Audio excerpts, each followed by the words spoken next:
सचिन वजह को 3 अप्रैल तक एनआईए की रिमांड में भेज दिया गया है। एनआईए कोर्ट में पेशी के दौरान सचिन वजह ने अदालत से कहा कि उसे फंसाया जा रहा है। उसने अपराध स्वीकार नहीं किया है, बल्कि बलि का बकरा बनाया जा रहा है।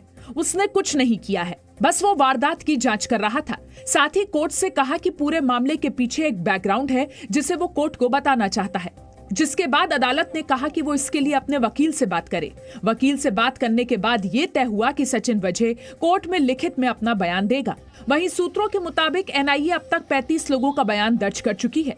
पूछताछ में ये बात सामने आई है कि सचिन वजह सुपर कॉप बनना चाहता था।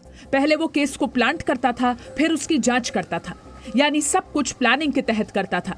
एनआईए 112 टीबी डेटा का सीसीटीवी फुटेज भी जांच रही है। मनसुख हिरेन की हत्या के मामले में बड़ा खुलासा हुआ है। सूत्रों का कहना है कि पूछताछ में ये बात सामने आई है कि मनसुख हिरेन की हत्या के वक्त सचिन वजह भी वहीं मौजूद था। सूत्रों के मुताबिक हिरेन की हत्या में 4 अलग अलग रुमाल का इस्तेमाल किया गया। मनसुख को पहले क्लोरोफॉर्म देकर बेहोश किया गया, फिर दम घोटकर मार डाला गया।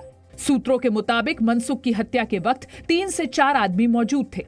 मनसुख हिरेन की हत्या के बाद सचिन वजह ने टिप्सी बार पर फर्जी रेड भी की। इस बीच 17 फरवरी का एक सीसीटीवी फुटेज सामने आया है। रेड लाइट पर मनसुख हिरेन सचिन वजह की ऑडी कार में बैठता दिखाई पड़ रहा है। वहीं ट्राइडेंट होटल से 2 सीसीटीवी फुटेज मिले हैं। 20 फरवरी के फुटेज में सचिन वजह लैंड क्रूजर कार में बैठकर बाहर जाते हुए दिखा है, जबकि 16 फरवरी के सीसीटीवी फुटेज में दिखता है कि सचिन वजह ट्राइडेंट होटल में 5 बैग लेकर आता है। स्कैनिंग के दौरान बैग्स में भारी मात्रा में कैश दिखा है।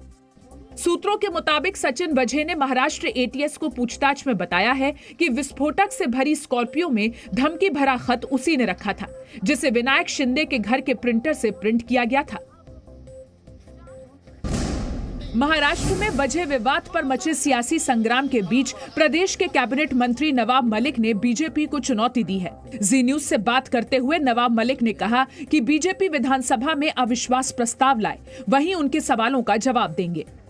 ले आए ना अविश्वास प्रस्ताव, हम कहाँ कहते हैं कि ना लाओ, ले आए। भारतीय जनता पार्टी हिम्मत है, एक्सपोज हो जाते हैं कि नहीं। देखिए बीजेपी के कुछ सदस्य ऐसे ही गायब हो जाएंगे। इससे पहले क्रिकेट की पिच पर खेलने के बहाने पूर्व मुख्यमंत्री देवेंद्र फडणवीस ने इशारों ही इशारों में अपनी दावेदारी जता दी।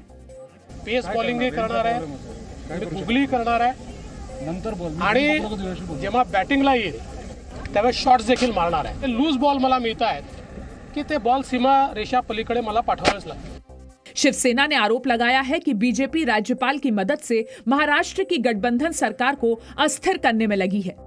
2 दिन से मैं देख रहा हूँ राजभवन में तो भारतीय जनता पार्टी के लोगों का ये आना जाना, बैठना, खाना पीना चल रहा है, चलने दो।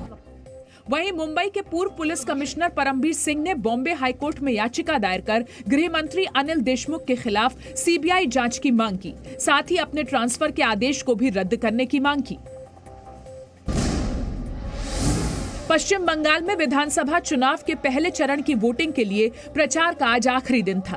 उत्तर प्रदेश के मुख्यमंत्री योगी आदित्यनाथ ने ममता बनर्जी पर पलटवार करते हुए कहा कि भगवा रंग से क्यों डरती हैं दीदी। अब तो दीदी इस भगवे कपड़े से भी घबराने लग गई है। ममता दीदी को मालूम होना चाहिए ये भगवा भारतीय संस्कृति का प्रतीक है। वहीं ममता बनर्जी ने आज फिर बाहरी गुंडे का मुद्दा उठाते हुए बीजेपी पर वार किया। गुंडागिरी, दांगागिरी চোখগুলো দেখে মনে হয় ঠুকরে খেতে আসছে। আর আমি যেহেতু লড়াই করি বলে তোমায় দেখাবো, আমি তোমাকে ক্যাচ করে দেখাবে, কি দেখাবে।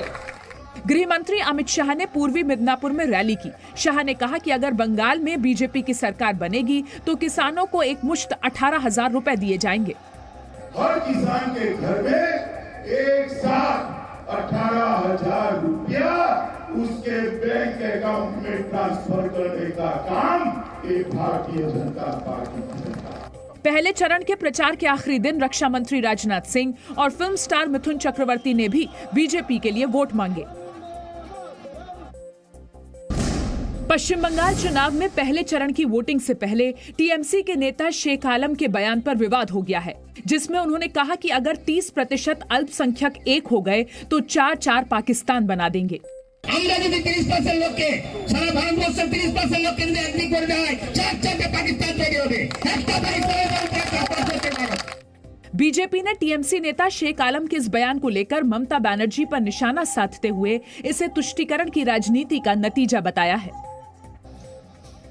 हिमंता बिस्वा शर्मा ने कहा है कि असम में बीजेपी की जीत के बाद अगर प्रधानमंत्री नरेंद्र मोदी और गृह मंत्री अमित शाह चाहेंगे तो वो मुख्यमंत्री बनने के लिए तैयार हैं।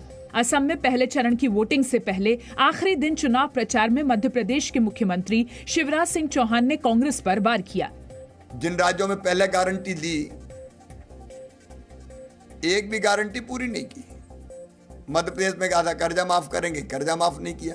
मैं असम की जनता को आगाह करना चाहता हूं, ये झूठों की पार्टी, धोखा देने वाली पार्टी।